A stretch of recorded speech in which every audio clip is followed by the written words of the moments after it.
C Joseph Vijay எனும் நான்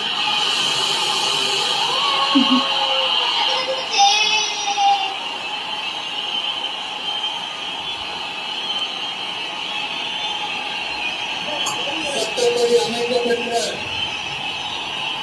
இந்திய அரசியல் அமைப்பின் உண்மையான நம்பிக்கையும் மாறா பற்றும் கொண்டிருப்பேன் என்றும் இந்திய நாட்டின் ஒப்பில்லாத முழு முதல் ஆட்சியையும் ஒருமையையும் நிலைநிறுத்துவேன் என்றும் தமிழ்நாட்டு அரசின் முதலமைச்சராக உண்மையாகவும் உளச்சான்றின்படியும் என் கடமைகளை நிறைவேற்றுவேன் என்றும் அரசியல் அமைப்பிற்கும் சட்டத்திற்கும் இணங்க அச்சமும் ஒருதலை சார்பும் இன்றி விருப்பு வெறுப்பை விலக்கி பலதரப்பட்ட மக்கள் அனைவருக்கும் நேர்மையானதை செய்வேன் என்றும் ஆண்டவன்